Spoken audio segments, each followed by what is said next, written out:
just want to quickly say thank you, as I always do, to those few people that are supporting this channel and the research that we do on the Pole Shift News. I really do believe that those people are very like-minded, like myself, and genuinely want to help get the word out to those people that are completely unaware of it. To my calculation, it's probably less than 1% of the Earth's population that know about these events that are taking place. And we might as well be kidding ourselves here. The world governments are aware of what's going on. They have invested trillions and trillions of pounds on, these deep underground bases. They're not just military, they are private as well. But nevertheless, the money has been spent. These places have been built, some of them for many, many years, and they are being stocked as we speak. There's no kidding. We have got footage from truck drivers that drive miles and miles and miles deep under the ground into these bases, and what they're carrying is foodstuffs, so that they're being stocked as we speak right now for some event. The event could quite possibly be pole shift related because of the implications of, when a planet goes through a pole shift, dramatic changes occur with its climate. We're seeing this already. We've seen the French foreign minister say, look, there are 500 days to climate chaos. We're seeing climate chaos. It's happening right now. We know it's not caused through CO2, as they've been portraying since the 80s. We know that it's more likely to do with possible sun cycles and the magnetic reversal. It's not just these deep underground bases that they've built. They've also invested heavily in, places like the Svalbard Seed Bank. And we know who is behind the majority of the funding of the Svalbard Seed Bank. We know it's the Bill Gates Foundation, basically. And we know that they are into eugenics as well, as part of many other things that they do.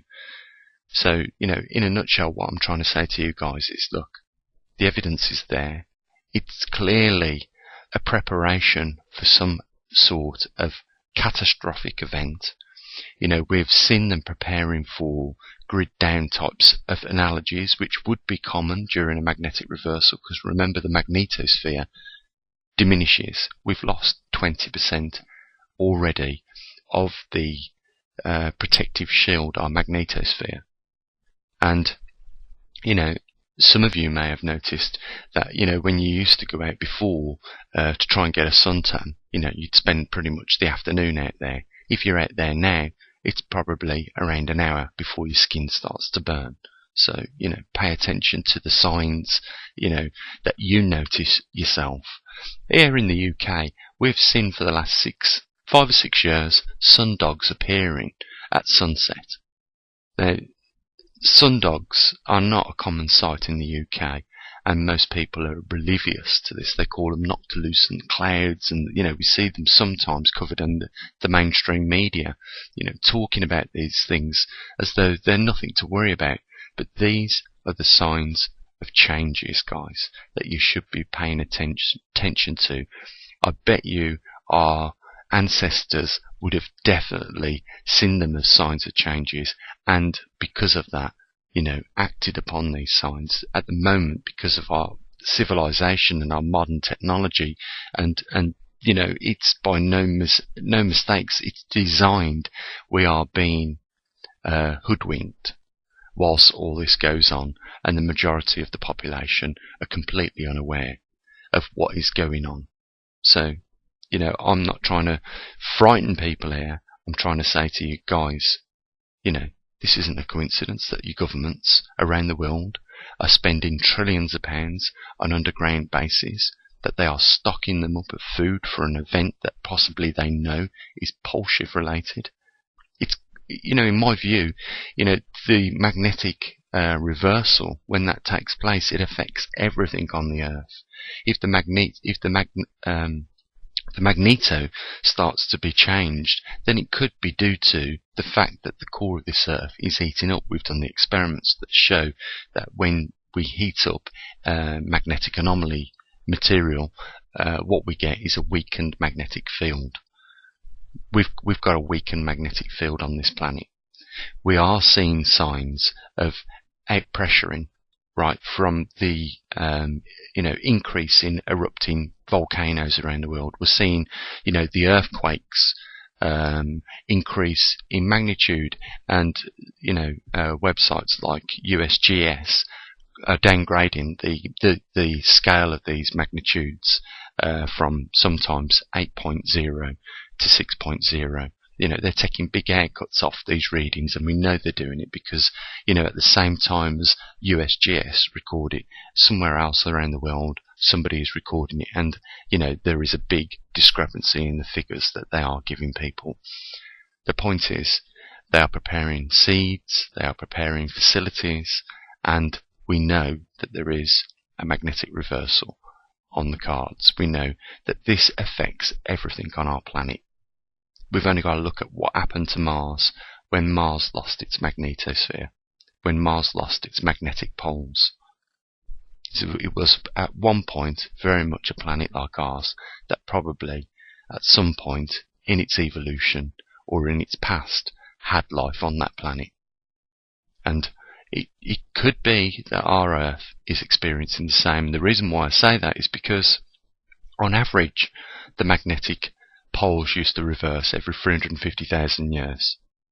But until recently, until this reversal, it took a further, few 100,000 years to complete. Now, is that an indication that something is slowing down in the natural process of magnetic reversals? Do our governments know that, things aren't as constant as what they would like to think? I mean, it always surprises me when scientists talk about the sun and they describe it as the solar constant. Well, okay, yes, it might be burning for, millions of years, the nuclear fusion that, it does to react the way it does. And our core of the Earth might be molten, and very hot and solidified, but I guarantee you over any period of time something will cool down. The only reason why such large things take so long is because of the inertia in the process of that reaction. So, it's just as the match in your hand will finally burn all the way to the end and burn your fingers eventually, it will go out. And, over millions of years, the sun will not be as constant as what scientists like to describe it as, just because, it is going through its process right now, is not an indication that things aren't gradually slowing down. Big changes occur, and right now they are occurring on this planet. There are organisations preparing for a large event, and I don't believe that this will be, like some people think, an event such as a war.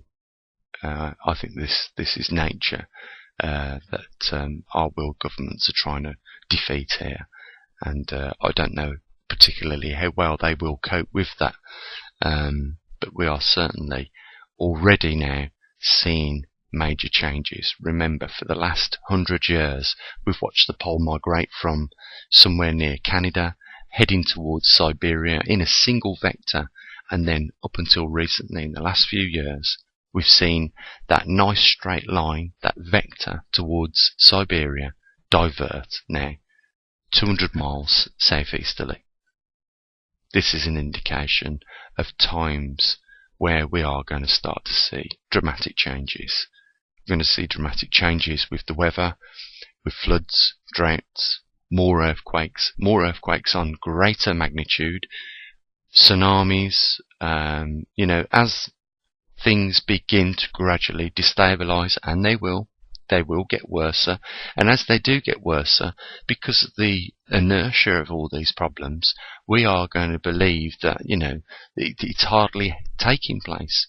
But believe me, you ask the people that are caught up in these events whether it hardly took place for them, and they will tell you they lost everything.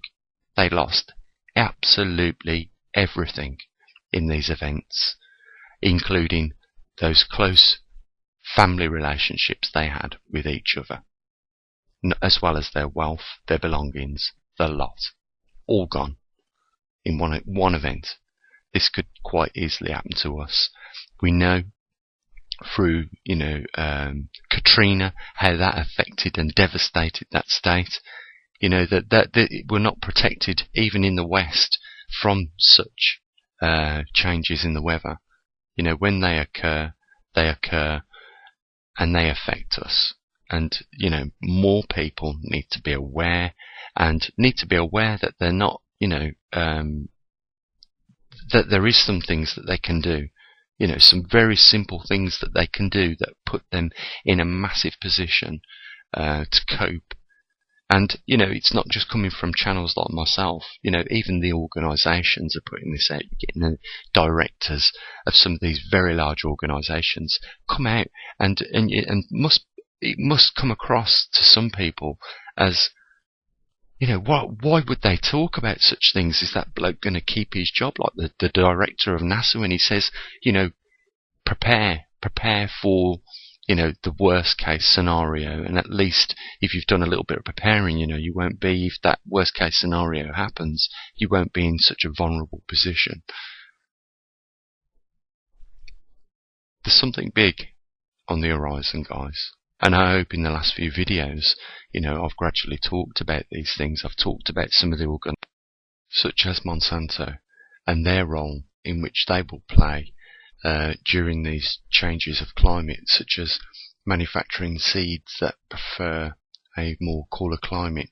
Should, these regions in the West suffer, Arctic climates, it wouldn't be unusual in the Earth's history if we did go back into another glacial or interglacial period, So guys, I'm going to leave it here. If you think there's nothing going on, then you really need to think again, is what I'm saying. That's what I've been trying to show you over these last few videos. Because our governments are showing us something quite differently. They're showing us that they are preparing for something, and it could quite possibly be something big that affects, like I believe, the globe eventually. It might end up looking something completely different to what it does today after this event has come and gone. How long that takes is still best guess. I've been saying on this channel, we are getting close. We're in the last few years of this event really showing its true self. And I believe, with what happened recently with the diversion of the magnetic North Pole migration on that single vector, that it has showed us now that something else is quite differently taking place. There's a link down there, guys. I ask you to join us. It's a very small community that's trying to put the word out on this. It's backed by scientists. On this channel, we also build, sophisticated electronic equipment, and that's being developed as we talk to monitor the tracking and heading of the North Pole. We also will be monitoring the magnetosphere strength and the decay over the next few years. So we don't just talk about this, we don't just provide the evidence of all these anomalies that are occurring. We actually, get in there and we build the devices to monitor it. It's exactly what, NASA do, but on a small scale. But nevertheless, if you know what sort of person I am and what I've done on this channel, you know that whatever little resources I get, I always maximise, what I can out of what I've got. And I do come up with some pretty good results. So, I ask that, if you've supported before, you continue supporting. And, if you've not supported this channel, well, it's not just for your benefit. It's for, everybody's benefit. I don't charge people at all on this channel. I ask you to support it. The website that is dedicated to the magnetic pole shift is completely free, so that it bars absolutely nobody on this planet. Not one of our brothers and sisters on this planet is barred from the information. It's because it's as valuable to them as it is to ourselves. That's the way I see it. Guys, I'm going to leave it here. Enjoy the rest of your weekend, and I'll catch up with you over the next week. Like I say, link down below if you want to support the channel. As always, guys, bye for now.